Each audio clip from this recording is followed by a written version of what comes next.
there.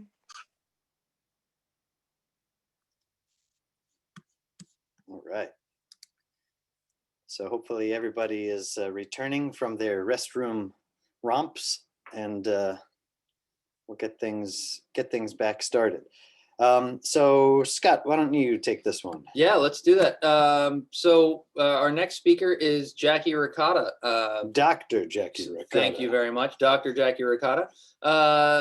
Dr. Jackie Ricotta is originally from Rochester, New York. She graduated from Cornell University and went on to receive a master's degree from North Carolina State University and a doctorate from the University of Illinois, both in horticulture. Her specialization was vegetable production and pest control. As a professor of horticulture at Delaware Valley University, she teaches courses in botany, sustainable agriculture, organic food systems, organic food and fiber, integrated pest management, commercial vegetable production, and marketing of horticultural products. Jackie was instrumental in bringing certified organic to the university's farm in 2004 and helped start the Organic Farm Certificate Program with partner the Rodale Institute, as well as the Sustainable Agriculture Systems major. In 2012, she received the Del Val Distinguished Faculty Member Award. In addition to being on the board of NOFA New Jersey, Jackie is active with the American Society for Horticultural Science, the Pennsylvania Horticultural Society, the Bucks County Food Shed Alliance, Pennsylvania Association for Sustainable Agriculture, and the Del Val Food Systems Institute.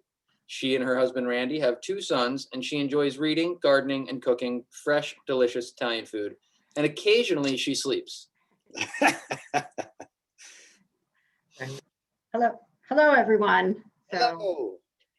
All right, so I shared my slides, but here we go. I think I'll do it again. There we go. Slides queued up.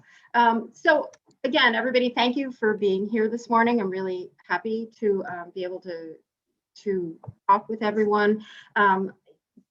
Dave Robinson really set us up ideally for what I wanted to discuss this morning, which is what I'm going to call climate smart farming. And really, we're going to talk about ideas, things you can do like on the farm to maybe begin to figure out how you're going to farm. How are you going to make your livelihood on the farm, given that the climate is doing all these crazy things? So some of these things you're already doing. Some of them are ideas for the future. So let's get going. And okay, and my slides are not moving. So okay, Amanda, my slides are not moving. That's interesting. Let's see. Are you using a PowerPoint or are you using a PDF? I'm using a PowerPoint. Try just clicking to the right of your screen or using the arrows on your computer. Okay, let's see. Nope. Oh no. Yeah, let me stop sharing again and just go back in. Yeah, sure thing. No problem. If that works. Sometimes, and I'll try this. This is sometimes. Okay, right. Let's see. There we go. Okay, so some of this, as I said, Dave just talked about what's up with the atmosphere, and basically we know that it's getting warmer. We're getting more precipitation. Fewer cold days, more intense rain, and so this is a report that I took some of the information from, and this link and the report is on the NOFA New Jersey website resource page. So, we kind of know what's going on. And of course, the local impacts to New Jersey weather. Dave just discussed all of these. But you know what, the changes do provide some opportunities as well as significant risks. And, again, I think right now we're more in the risk area.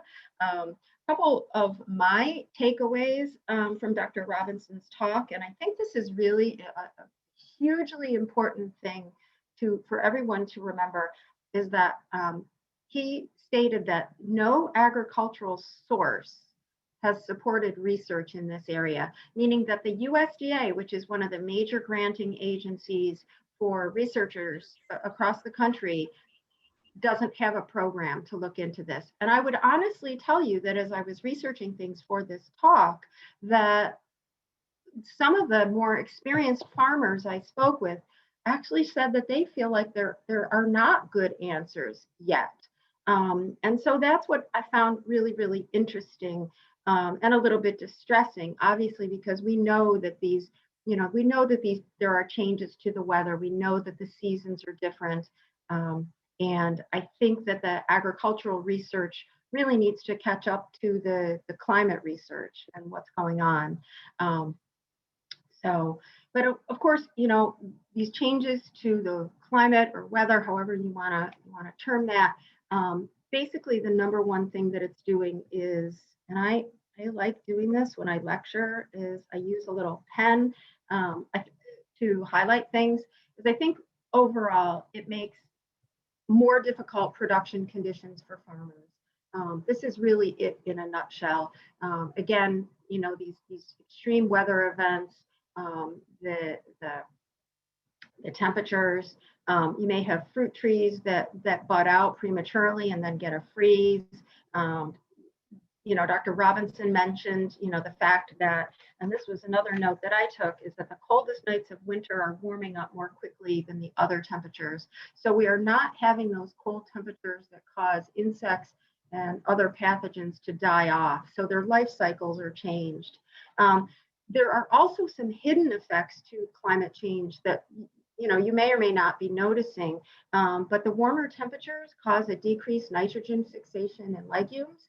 And this is actually going to affect the fertility of farmers' fields who are using cover crops. And then there's also a decreased protein content in legumes.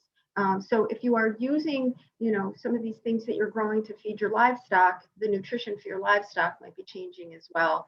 And then, of course, because there is elevated carbon dioxide, it's going to increase water demand because, and I'll show a slide about this later on, basically agriculture is based on photosynthesis. And again, CO2 is one of the building blocks of photosynthesis. So, so if your crops are growing more quickly, they're going to need more water. And of course, animal production, I am not a specialist in this, but, livestock are healthiest with a constant, core body temperature. And the fact that it's now warmer out really is tough for them in many cases. And again, animals have pathogen problems, insect problems, so there are issues with animal production as well. So this whole topic of climate smart farming really has been looked at, but much more on an international basis than a national basis. And the FAO, the Food and Ag Organization of the United Nations, around 2014, they came out with a report. And again, this is referenced here and on the NOFA New Jersey resource page of the website, but they called it climate smart agriculture. I like to call it climate smart farming, but they said it's an approach that helps guide actions needed to transform and reorient agricultural systems to effectively support development, and I can't read it because of the way my screen is there, and ensure food security in a changing climate. So their report had three main objectives: increasing agricultural productivity and incomes, adapting and building resilience to climate change, which I termed adaptation. And then it also looked at how farming can be part of the solution, and that's mitigation. And so I'll talk just a little bit about mitigation and mostly about adaptation. But in general, climate smart farming or climate smart agriculture, it's really all about developing strategies so that you can produce food sustainably, even with the changing conditions. And so, as I said, I was going to talk just briefly about mitigation, because I do want to compliment each and every farmer, because you are part of the solution here. You actually are. And I think organic farmers have been doing these things for years without even realizing what a positive effect they're having on the climate. The IPCC, which is the Intergovernmental Panel on Climate Change, and if you want reports to read, there's a whole lot of them on their website. But they estimate that ag soils can sequester anywhere from 4 to 12% of the total amount of greenhouse gases that are being emitted. So again, can play a significant role in grabbing that carbon dioxide out of the atmosphere and storing it in the soils. And so when farms are doing this, when they're growing with cover crops, and they're planting perennial crops, trees, and New Jersey does a wonderful job with things like asparagus. What we're doing is not only sequestering carbon, but enhancing what is called ecosystem services. So our ecosystems, okay, are benefiting from these things. So again, an ecosystem service is what we get out of the entire ecosystem. We tend not to think about that. We undervalue the fact that the fields and the forests and the buffer areas, they all really play a role in climate and in just our overall well-being, and in farming as well. So remember that when you're helping to mitigate climate change, and again, whether it's through cover crops, it's through enhancing your soil quality, that you're playing a role in enhancing things for everyone.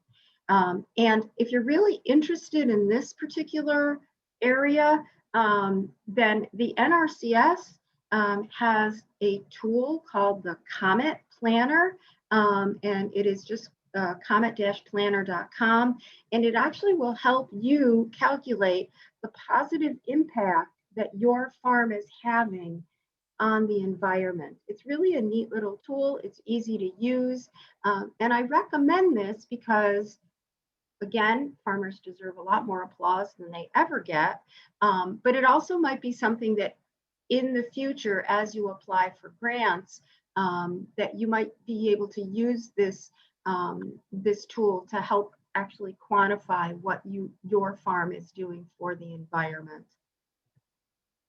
And as I mentioned, I just want to quickly talk about photosynthesis and carbon sequestration.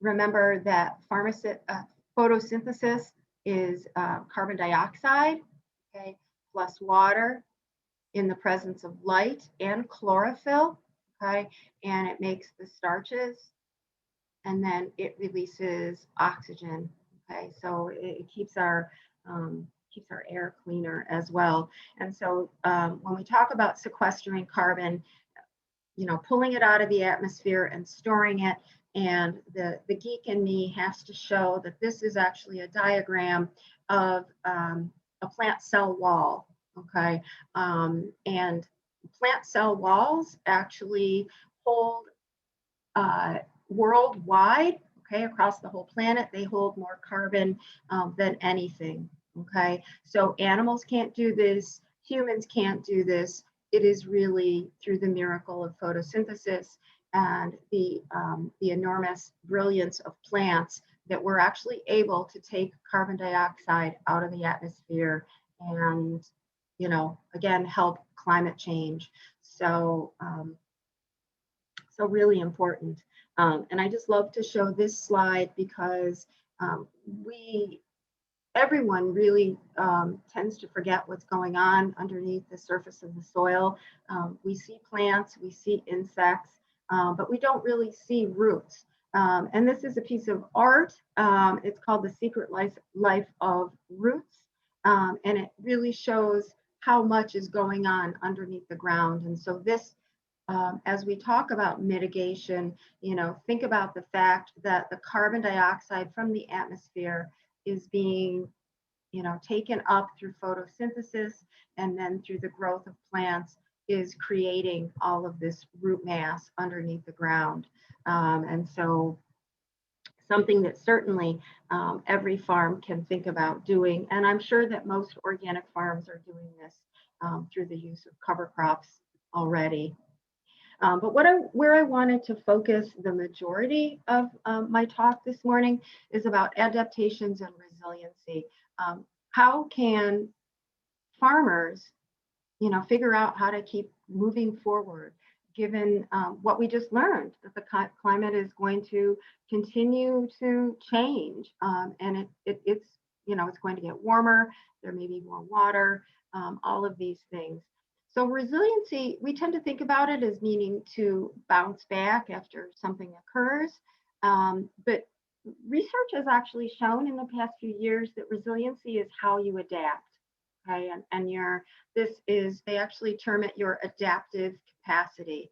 Okay, and so adaptive capacity is, the first thing is how your farm copes with challenges as they happen. Certainly, I think this is something that goes along with farming. There's always challenges. There always have been, and so that's the first part of being resilient. But there's also the recovery capacity, and this means having reserves, okay, to recover after a specific event. And these reserves, of course, are financial, which can be really difficult. It can be physical. Farming is a very physical profession, and it's something that everyone has to be aware of. But there's also psychological or emotional reserves. And we'll just touch on this briefly. And this is again, this information is coming from a study that was done on farmers' resiliency to climate change. But really, where we're going to focus today is on transformation capacity, and this is the ability to make changes. Okay, changes in how you farm, changes in how you think about farming, changes in the tools that you use to farm. And so again, when you think of resiliency this way, every farm needs to evaluate what they're going to do in regards to climate change. Okay, and it also will help you figure out financially, physically, psychologically, where are your reserves? What do you have that you can pull on to, if we do get some crazy weather in the next few years. So how do you build resiliency into your farming system? Well, we term these adaptations, okay? And as I said, organic and sustainable farming techniques have probably been doing a lot of these things, okay? And so some of these you're gonna go, well, of course, I've been doing that. But there's a lot of overlap, and the overlap in these ideas really will create synergy. And the idea is that as you begin to institute some of these things, and as the science really catches up to the farming practices, is that eventually the changing climate and the new weather patterns that we have are not as big of an issue as they are becoming. Okay, and so I've broken out these adaptations today into 5 categories, and I'll go through each of these categories, and then I'm going to highlight just a few things in each category. And of course, soil health has been talked about for many, many years. Changes in production practice, things about your ecological design, a few financial things, psychological, and then this number 5, technology. There are some things that you might be able to do today, and some of these are really in the dreaming category. But of course, soil health Healthy soils are, of course, one of the major things that can help your farm get through moisture and temperature extremes. And so we've thought, organic producers have thought about healthy soils for years and years. It is part of the basis for just the almost like the whole genesis of organic agriculture. But just a few reminders. Healthy soils are really like sponges. You know, when you have an overabundance of rain, healthy soils are going to allow the drainage. And I've heard story after story about conventional farms that have transitioned to sustainable practices, and they no longer have flooding in areas that they used to have flooding. And so, you know, healthy soils also hold water. And so during those drought periods, they're going to enable your crops to have a more of a fighting chance if you have healthy soils. And of course, healthy soils produce healthy plants. And this is one of the primary things that I think organic farmers rely on, is the fact that their plants really do withstand insect and disease pressure because they are grown in these enormously rich soils. And the soils, as we all know, there is life in the soil. There are billions of microorganisms, and they are playing a role, especially in helping with disease pressure. So I think everybody here probably knows these soil health practices. You know, again, basing it on consistent additions of organic matter. So this can be, you know, cover crops. And remember, I really heard this. Anyway, this is just a phrase that I really like. It's called armoring the soil. I believe I heard it last year at NOFA, New Jersey. But in any case, this is going to really help with things like erosion and evaporation. When you keep a cover crop on the soil, it's going to help moderate temperatures. And of course, it's going to add nutrients. And it's really going to, your cover crops, when you till them in, this is going to become the food for the microorganisms in the soil. So again, these synergies are built into these farming practices that I'm discussing. Of course, there's always adding compost and manures. Again, has many of the benefits of cover crops as well, as far as feeding the soil and feeding all the livestock that's in the soil. Organic fertilizers and fertility. I'm going to discuss this in the next slide. Remember though, and this is tough, especially if you are a vegetable producer, to really think about tillage. So tillage is a pretty necessary thing if you're producing vegetables in New Jersey. But I wanted to put this out there that there's a lot of work being done, especially by the Rodale Institute, on organic no-till farming. And this is a book by Jeff Moyer, the executive director of NOFA. You know, hopefully you guys have all seen his tool, the roller crimper. That I call it his tool because he was part of, you know, who helped invent that. But that just as a reminder that, you know, when you organic no-till is where you grow your cover crop and then you typically roll or crimp the cover crop down like a rye cover crop, and then you plant into that essentially rye carpeting that's on the soil. And so, you know, again, you help keep organic matter in the soil. You don't release carbon when you're doing organic or when you're doing no-till. So this is something to, once again, keep in mind. There is quite a bit of research going on in how to use organic no-till in other crops beyond, I've seen it in squash and pumpkins a lot. So just, you know, again, for a farming practice, but also has to do with the soil. Rotational planting is something that I think is really, really critical to to make sure that you, as you think about keeping the soil covered, and again, this has to do with mitigation as well as soil health, there's a couple of tools that I've listed. There is the DACM tool about crop rotation, and this is on the NOFA website. But there's also a book called Crop Rotations on Organic Farms that is a really good source on how to think about and figure out your rotation. And I would urge organic farmers to really spend some time over the winter to plan out your rotation.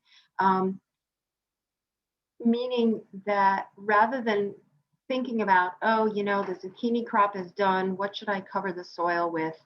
But actually have it planned, have your seeds purchased, you know, and know what you're going to be doing as far as your cover on that particular area of your field is concerned. Dr. Robinson mentioned some work done by Cornell. They have a whole website, climatesmartfarming.org. And when you go to this link, it is really terrific. There are a whole host of what they call decision tools, as well as other tools. So this is the cover crop decision tool will help you figure out which cover crop is best for whatever purpose you are using it for. And then the other tools allow you to help track some of the things going on your farm as far as weather, as far as precipitation, and really, again, give you the data that you are going to need to make the smartest decisions about the adaptations that your farm is going to adopt. And I said I would talk about fertility. I think that it's really imperative that organic farmers get a handle on the fertility on their farm. My observation is that because organic producers are using cover crops and compost and manures, it's really hard those are very forgiving fertility tools, let's just put it that way, rather than using synthetic nitrogen and other fertilizers. But I think it's really imperative that as we look at going forward at what's happening with the climate, that farmers get a really great handle on the fertility of their fields. And so again, reminding everyone to use soil testing. Rutgers has a great program, and just making sure that you're not over fertilizing, but that you're not under fertilizing as well. You really want to have optimal nutrition for your crops to produce as much of a yield as possible. And I think sometimes this is something that is not as closely looked at on organic farms as it is on conventional farms. And so this is a great resource from SARE. It has to do with using organic nutrient sources and basing, you know, the amount that you're applying to your fields or to your garden, just so that you have a really great handle on fertility. And then I would actually add on top of this is to really for farms to start doing yield tracking, make sure that they have a good handle on how, you know, like whether it's how many row feet that they've planted or how many plants they have, and doing a calculation on yield per plant so that you know that what you're spending on your nutrient sources, whether it's seeds for a cover crop or to bring in compost, you know, so that you know that you're getting a good return on your investment. Being good at some of these farming skills is going to be more important in the future as it becomes more challenging to produce crops in the New Jersey area. So that really was the section on soils. The second area is adaptations in production. And again, I'm certain that many farms are doing this, but I wanted to bring this up as just an idea that you might think about. I've seen this done at Rolling Hills Farm in Lambertville, New Jersey. And really what they're doing is they are transplanting beets, for example, and some of the other crops that are typically direct seeded. What does this have to do with climate change? Okay, well, when you have warmer temperatures and your soils are warmer, you're going to have more intense germination and growth of weeds, as well as with your crops. And so by transplanting, you definitely get a jump on weed control. It makes it easier to weed control than trying to either hoe or till around tiny little germinating seedlings. So that's an adaptation in production that you might want to think about on your farm. And this is a paper pot transplanter. This is what they use. It's really interesting when you seed your transplants. It's into like a little honeycomb type of flat, and then you put, so you do, you put this on here, and what the paper pot transplanter does is it essentially unfurls this honeycomb and it creates its own individual transplant as it goes into the soil. Oops, sorry about my drawing here. I also wanted to point out, and this is again what I've seen on Rolling Hills Farm, because I think they're doing just a really terrific job here, is this multiple layers of plastics. And so they use high tunnels extensively in their winter production. I probably know this farm the best because I buy a majority of my produce from them in the winter. And so they have the high tunnel, then they have plastic, or in this particular case, it looks like landscape fabric on the ground. They've covered it with straw for weed control. They also use like a spun bonded polyester over a lot of their crops. So, having these multiple layers and keeping things warm during the really bad cold snaps, but then with the ability to draw off the spun bonded polyester, or even open up the sides of the high tunnel. You see that this high tunnel has the sides that open up. It really gives your farm a lot of flexibility in producing in weather that you may have a high temperature one day and a frost the next. And so we see here again their high tunnel, again the fabric in between the rows to keep down weeds, and so this really goes to making your farming system work for you, making it easier to do the things that you need to do. So so that's just a really major suggestion. And remember that there are grants from the NRCS to help you build a high tunnel. I urge everyone to get it really as soon as possible, because the NRCS backs up and they can only do so many of these in any one season. If you haven't taken advantage of this benefit, then I urge you to really to contact NRCS and apply for assistance, almost like it is a grant to build a high tunnel. Another production practice adaptation is using integrated pest management for pests of all types. And we heard yesterday about the Philippa Lampe Beneficial Insect Lab Bean Beetle Project. Remember, you can now apply to them to receive beneficial insects to release to help control Mexican bean beetles. This is, if you are from New Jersey, this is a true treasure, and this is absolutely the very best use of tax monies that I can imagine. It's a very small but amazing place. And if you haven't used beneficial insects, I would urge you to really look into this, not only in the field where their use is actually probably less, but mostly in your greenhouses or your high tunnel. And there is a lot of different companies, IPM Labs, BioVest, where you can buy beneficial insects and to use. Because again, if you integrate your pest management, if you use lots of different tools, you're going to be more successful. So I urge everyone to think about scouting and be familiar with thresholds. So what a threshold is the number of insects per plant or per row foot or per tree that is going to trigger a management action. And if you're not familiar with threshold, Rutgers has a lot of information about different insects and different thresholds on various crops. And this would be something that I would urge you to look into so that you can, once again, make these decisions in real time.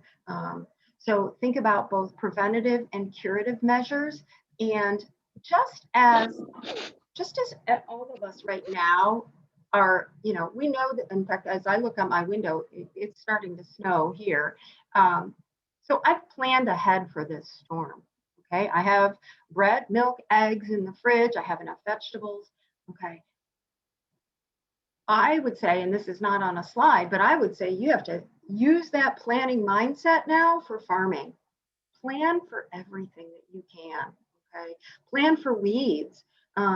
Make sure that you are adopting practices that are helpful, like tarping and mulches. And then one of the things that I wanted to talk about, because this is a really big deal right now, is phenology. And this might not be something that you're familiar with, but this is how temperature affects the development of plants and insects. And you may be familiar with the term degree days. And degree days is the main tool of phenology. So a degree day is a heat unit. And you can actually predict when insects, pest insects are going to appear if you are tracking the number of heat units or the number of degree days that are there happening on your farm. And so in a few slides, I'm going to actually recommend that each individual farm has some sort of weather station. It may seem really advanced to you and it may seem really expensive, but I'm hopeful that there are grants coming up and ways that farms can really begin to monitor their own particular microclimate, and that help them, again, prepare for worse insect infestations, knowing when their crops are going to mature, that type of thing. So just quickly, because degree day is the daily maximum temperature plus the daily minimum temperature divided by 2. So this is really essentially just the average daily temperature, okay? And then you subtract the base temperature. And for insects, the base is generally 50 degrees approximately, okay? And so let's say your average temperature for that day was 80 degrees. I thought would be a really warm day, but there are some of them, okay? And then you would subtract this base temperature of 50, okay? And what that would mean is that day you would have accumulated 30 degree days, all right? And so what this means is if you do this every single day through the season, and some farms start doing this in January now because, there's this crazy weather that we have that sometimes we have a warm day here and there. But every day you accumulate more and more degree days. And when you get to certain levels, okay, because remember, insects' life cycle is driven by heat. Okay, they are cold-blooded. If you reach, let's just say 800 degree days, as an example, you know that a certain insect egg hatch happens around 800 degree days. So you're going to know when your pest is going to begin to get active. And again, the more information you have, the better you can react to that pest infestation. So that's really degree days. And you can get weather stations that actually do this calculation for you. You can get max and min thermometers, digital ones that do this calculation for you. So again, this is not something that you have to do every single day by penciling it out and using the calculator on your phone. but there are tools to help you do this. Production practices with animals. I didn't want to forget the animal people, but just remember that it's really imperative to reduce heat stress as much as possible. And so everyone who is producing animals really needs to take a good look at their ventilation and cooling systems in their barns, whether or not they're providing enough shade out in the pastures. And again, thinking about adjusting your feed management based on the nutrients of the crops that you are producing. And genetically resistant, I'm not talking about GMOs, but this is something that is maybe coming in the future, is the fact that everyone is looking at both crops and animals that are bred for withstanding warmer temperatures. And so whether this is done through traditional breeding or through the new, some of the newer tools, it is, again, like the CRISPR-Cas9 gene editing. I think this is something that is going to be part of the future. Okay, ecological design. This is something that when I was talking to some farmers about what they were thinking about climate change, one New Jersey farmer mentioned that they're really looking at using more ground. They are, he said that the triple cropping that maybe they were doing, and even some of the double cropping, was not really possible. And so they were actually bringing more ground into production to help with rotations and helping keep a cover on the ground. This might not always be possible for you, but again, something to think about. Stormwater management, really important. If you need ditches to control water flow, you may need to install some tile drains if you're getting flooding on your farm. Really trying as best as possible to avoid poorly drained areas, or use them for low value crops. Raised beds, again, something that I think a lot of people are doing these days.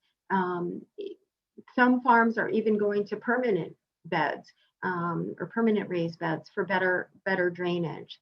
And then, trying to keep cover crops or sod between the beds for erosion control. Another thing to think about is planting more perennial crops, interspersing them with annual crops. There is a lot to be said for looking at the what is being taught in some of the permaculture design courses, and then the whole aspect of permaculture, where you really integrate these perennial crops with annual crops in order to financially diversify, but also because it's helpful as far as production is concerned. I heard this mentioned sometime during the conference about planting habitats for pollinators and beneficial insects. This is part of ecological design, but also a production practice. If you don't have buffers or insectary strips or beetle banks on your farm, this is a picture from an insectary strip at Rodale. That is something that you might want to contemplate doing. Again, it keeps a cover on the soil, so you're helping with mitigation. You're creating a home for beneficial insects. So you're preventing erosion as well. Rainwater collection. I don't know if anyone is doing this, but to help if you are paying for water, this is a system that is just from Rimmel greenhouses. There are rainwater collection systems that you can install on your farm.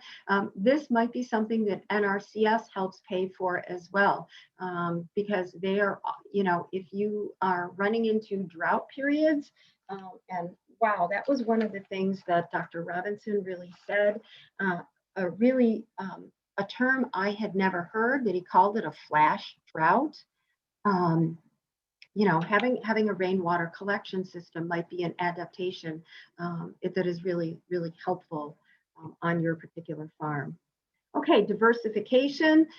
This is an adaptation that, again, may help as everyone tries to figure out what they're going to do to farm in the new normal. I don't really like that phrase, but it's been used so much these days, both with COVID and with climate change. But really think about diversified income streams.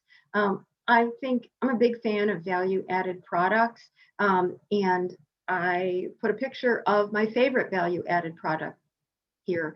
I buy lettuce both as a head, but I also buy bagged lettuce that's pre-washed and is super quick and super easy. And so this is something that you may want to think about. The consumer pays much more per pound for washed lettuce than it does for head lettuce. And hopefully the profit goes into the farmer's pocket. There's also a whole host of other types of value-added products, thinking of if you have way too many zucchini, then make them into zoodles, zucchini noodles. And, if you're going to compost them anyways, you may as well try to charge a little more for the zucchini you have. That's another creative idea. You may not be set up for or even want to do agritainment or agritourism, but it certainly is profitable. And a farm I know of, one of my alums from Del Valle, they just took a barn and turned it into they're calling it a micro wedding venue for what, again, trying to profit on the fact that people want to have weddings right now, and they might only have 20, 30 people at a wedding. And so, again, something to think about. Farm to table dinners are super popular when we're out of COVID, but maybe when we're in COVID, you set up a table every 8 feet or every few rows. Farmers have the benefit of having more space than the average person. So utilizing that space profitably is again an adaptation to think about. Another aspect of diversification is having both animal and plant products on your farm. There's been a lot talked about this. And then, of course, alternative markets. Many farmers had to switch up their marketing in COVID so that you could order online. And I see over here in PA, we have a new farm delivery service that's popped up. So really thinking about alternative markets and your offerings so that you are more profitable, that you have a diversified income stream is really helpful. Renewable energy, if at all possible, if grants come on board for swapping out some of your farm vehicles for those using biodiesel, that's something to keep an eye on. And then this is something that I think is really a book that was popular, and I believe he spoke at NOFA. I'm not sure about, but anyway, The Lean Farm by Ben Hartman. I guess this really maybe doesn't fall necessarily under diversification, but it has to do with, he's all about making your farm work for you in all ways, financially, physically, socially. And so there's a lot of good ideas in The Lean Farm by Ben Hartman. So I just wanted to reference that. If you haven't seen that book, it's maybe about 5 years old at this point. And so evaluating your farming system and then using technology where appropriate.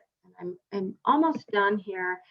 Oh, I just needed to say one thing about managing your social resources, taking care of yourself. Self-care, really important, not only during COVID, but I think for all farmers, and making sure that you are taking the time and designing your farming system so that it is healthy for you. And that's where that lean farm can come into play. And then make sure that you always have mentors and support systems. I hope you will look to NOFA New Jersey for that. We have a lot of resources. We have a lot of a great network here. Okay, technology. This is something that I think is going to be really, really huge in the future.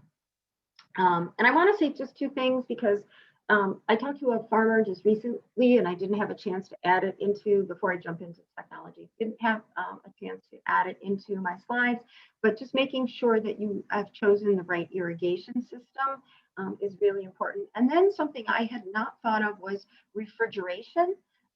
If we're going to have warmer temperatures and longer times of warmer temperatures, harvesting appropriately and getting your crops into refrigerated coolers as quickly as possible. Remember that temperature is the #1 thing that causes crops to go bad. And so again, the warmer temperatures, you really need refrigeration. Okay, so technology, climate seed companies are working on climate adapted varieties. They don't really have a huge number yet, is my understanding, but that's something for the future. I wanted to point out that if you are really having an issue producing crops, and this may become something on down the road, but you can learn to graft your crops so that you would have a heat or insect or disease tolerance in the rootstock, and yet the scion, the top, would be the variety that you want. So you can actually introduce heat tolerance to your to some of your crops. Things like tomatoes and some of the cucurbits are the best candidates for grafting. Johnny's has a great video on grafting. So if this is something you're interested in. And then, as I've mentioned, adding a weather station. I think that reliably predicting the weather is going to be really critical to adapting to climate change. And I would, although we heard from Dr. Robinson that New Jersey has lots of weather stations around the state, I think every farm is unique. And so having your own weather station to help with disease forecasting or accumulating and tracking degree days, or knowing when you're going to get heavy rain or frost is really going to be critical to your success in the future. And so, and then the dreaming part of what's going on, you know, where we are today is not where we're going to be in 20 or even in 10 years with technology. This is all of these companies that you see here, and of course some of them are chemical companies that we don't really need to deal with in organics, but all of these companies are working in farming technology. And so it is not really trickled down yet to very many farms, and especially to smaller organic farms, but I think it's really important to be looking forward. I know that, you know, I got my first cell phone, I don't know, maybe 15, 18 years ago. It was one of those chunky flip phones. I now have a supercomputer in my pocket. And I think that's one of the most very, very important things that everyone needs to remember. Microsoft is working on a whole system called FARMTECH. It's a cloud platform to enable actionable insights from data. Again, this is not really trickled down yet, but I think this is truly the future. And so by having a weather station and beginning to figure out how you're going to use technology and how you're going to adapt to climate change is going to be very, very critical in the future. And these are pictures of their solar powered weather stations that are part of FARMTECH. It actually uses this crazy TV white spaces. Not even going to go into it because I know I'm running out of time. But this is something that again, everyone should be aware of. There are a number of phone apps already online to help you manage irrigation, to figure out information about your soils, and of course, you know, weather apps that you can log into based on your own location. And then there's lots of different technology inventions that are coming online for agriculture. Like trace genomics was one that I really was interested in. They're going to utilize information from your soil and machine learning to predict, you know, disease and nutrient cycling. And so these are the things that are going to really help farmers in the future. So just had to mention some of those. So thank you so much for your time. Thank you for your listening. I see a bunch of questions, so let's get to the questions right away. Oh yeah, Let's do it. Thank you. That was awesome. Fantastic. Right off the bat, I did another weather station opportunity that just came to my mind while you were talking. Is there's an outfit that started in Princeton a few years ago. I think they may have moved to California now, but it's called Arable Labs. They offer a different kind of smaller scale, pretty robust unit. I don't know if they're for sale yet or if it's still under development, but that's a really neat, has potential as a great technology. I'll hit you with the first question that I saw come into the feed, which is there a limit to how much carbon our soils can sequester? Right. Well, right now, I don't think anyone really knows that, because I don't really think that the science is necessarily caught up. You are limited by the amount of root mass, but again, and certainly at some point, the research on photosynthesis has actually said that at some point, more CO2 is not helpful. So yes, I would say, and I'm just kind of going, I think there are limits. We don't know exactly what they are. Okay. So the more biology, the more carbon you're going to put in. You're going to feed microorganisms, plant roots, all that stuff. So the more lively and diverse your system is, the more carbon you're going to pull out of the atmosphere. Yes, that's in general, that is absolutely true. But again, up to a point, because Okay. Plants can only use so much. Someone brought up this part isn't actually a question, but it's something that maybe we can just talk about for a minute. So the feedback loop of, all right, we've got to keep our veggies cool and the temperatures are going to be hotter, so we got to run air conditioners more. So is there a way for us to mitigate that? And then suddenly I thought about all of our Hobbit friends. Maybe we should start making cool bots like submerged, half underground. Well, there is, I don't know, has anyone heard of, and I didn't include it, but there's something called a wallapini. Has anyone heard of this? So what a wallapini is it's kind of like a greenhouse that's built into almost like a hillside. So you're essentially underground, and yet you have this covering that's like a greenhouse, so that the sun is shining in. And that's the whole thing with geothermal heating, is once you get down deep enough, the temperature really stays the same in the earth, in the soil. So maybe something like a wallapini is a tool that people might want to think about installing on their farm. And certainly if you have a backhoe, you could probably do it pretty inexpensively. Another question that I saw came in was, do you have, or can you offer us resources that we might look to that describe the mitigative effects of no-till? Oh, so I think that there is some coming out of Rodale right now.